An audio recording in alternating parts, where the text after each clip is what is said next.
નમસ્કાર મિત્રો, અમારી યુટ્યુબ ચેનલમાં તમારું હાર્દિક સ્વાગત છે। જો અમારી ચેનલમાં નવા હો તો લાઈક, શેર, સબસ્ક્રાઈબ જરૂર કરી દેજો। તો આજે આપણે એક સરસ મજાની કહાની વિશે જાણીશું। તો ચાલો આપણે શરૂ કરીએ આજની આ કહાની। પૂરી સાંભળવા નમ્ર વિનંતી। ભારતમાં ઘણા સમાજ કે જાતિના કુળદેવી અને દેવતા હોય છે।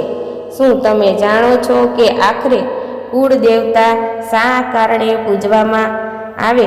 સનાતન ધર્મમાં ઘણી પરંપરાઓ સદીઓથી ચાલી આવે છે, જેનું આજ સુધી પાલન કરવામાં આવે છે। આ પરંપરાઓમાંની એક છે કુળદેવી દેવતાઓની પૂજા કરવી। ભારતીય લોકો હજારો વર્ષોથી તેમના કુળદેવી દેવતાઓની પૂજા કરતા આવ્યા છે। કુળદેવી દેવતાઓની પૂજા કરવા પાછળ એક રહસ્ય છે જે બહુ ઓછા લોકો જાણતા હશે। ચાલો જાણીએ ભોપાલ નિવાસી જ્યોતિષ આચાર્ય વિનોદ સોની પૌદ્રા પાસેથી કે દરેકના કુળદેવી દેવતાઓ કેમ અલગ અલગ હોય છે અને તેમની પૂજા કરવી શા માટે જરૂરી છે। તમે એ પણ જાણી શકશો કે જો તમે કુળદેવી અથવા દેવતાઓની પૂજા ન કરો તો શું થઈ શકે છે। ક્યારેક કરવામાં આવે છે કુળદેવી દેવતાની પૂજા? જન્મ, લગ્ન વગેરે જેવા શુભ કાર્યોમાં કુળદેવી દેવતાઓની તેમના સ્થાને પૂજા કરવામાં આવે છે અથવા તેમના નામથી તેમની સ્તુતિ કરવામાં આવે છે। આ સિવાય એક એવો દિવસ પણ હોય છે જ્યારે સંબંધિત કુળના લોકો પોતાના દેવી દેવતાઓના સ્થાને ભેગા થાય છે। શા માટે દરેકના અલગ અલગ હોય છે કુળદેવી અને દેવતાઓ? જ્યોતિષ વિનોદ સોની પૌદ્રાના કહેવા મુજબ કુળ અલગ હોય છે, તેથી કુળના દેવી દેવતાઓ પણ અલગ અલગ હશે તે સ્વાભાવિક છે। હજારો વર્ષોથી કુળને સંગઠિત કરવા અને તેના ભૂતકાળને સંરક્ષિત કરવા માટે એક જ સ્થાને કુળદેવી દેવતાઓની સ્થાપના કરવામાં આવતા હતા। તે સ્થાને તે વંશ કે કુળના લોકોનું વતન હતું।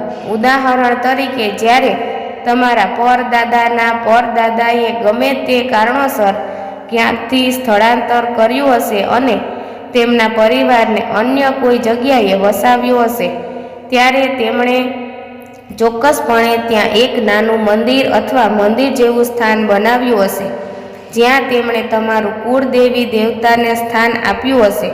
પ્રાચીન કાળમાં એવું બનતું હતું કે મંદિર સાથે જોડાયેલી વ્યક્તિ પાસે એક મોટી પોથી હતી જેમાં તે લોકોના નામ, સરનામા અને ગોત્ર લખતા હતા।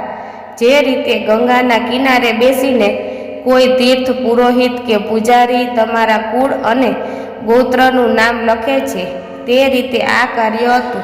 તમે કદાચ તમારા પરદાદાના પરદાદાનું નામ નહીં જાણતા હો, પણ એ તીર્થ પુરોહિત પાસેથી તમારા પૂર્વજોના નામ લખેલા હોય છે। આનાથી તમે તમારા વંશવૃક્ષ સાથે જોડાયેલા રહેશો। હવે ફરી સમજો કે દરેક હિન્દુ પરિવાર કોઈને કોઈ દેવી દેવતા કે ઋષિના વંશજો સાથે સંબંધિત છે।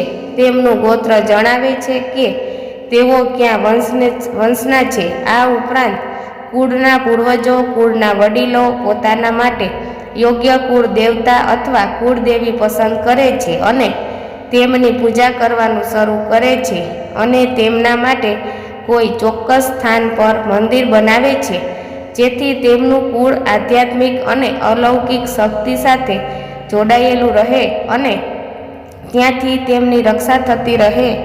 કુળદેવી કે દેવતાઓ અથવા વંશના રક્ષક દેવી દેવતાઓ હોય છે। તે કુટુંબ અથવા વંશના પ્રથમ પૂજ્ય અને મૂળ અધિકારી દેવ છે। તેથી દરેક કાર્યમાં તેમને યાદ કરવા જરૂરી છે। તેમનો પ્રભાવ એટલો મહત્વપૂર્ણ છે કે જો તેઓ ક્રોધિત થઈ જાય છે તો હનુમાનજી સિવાય અન્ય કોઈ દેવી કે દેવતા તેઓના દુષ્પ્રભાવ અથવા હાનિને ઘટાડી અથવા રોકી શકતા નથી। કુળ દેવતાઓ નારાજ થાય તો શું થાય? એવું પણ જોવામાં આવ્યું છે કે કુળદેવી દેવતાઓની પૂજા બંધ કર્યા પછી થોડા વર્ષો સુધી કોઈ નોંધપાત્ર ફેરફાર થતો નથી. પરંતુ જ્યારે દેવતાઓનું સુરક્ષા ચક્ર દૂર થાય છે ત્યારે પરિવારમાં ઘટનાઓ અને અકસ્માતો થવા લાગે છે. સફળતાઓમાં અડચણો આવવાનું શરૂ થાય છે. ગૃહ કંકાસ, ઉપદ્રવ અને અશાંતિ શરૂ થાય છે અને વંશ સરળતાથી આગળ વધતો નથી.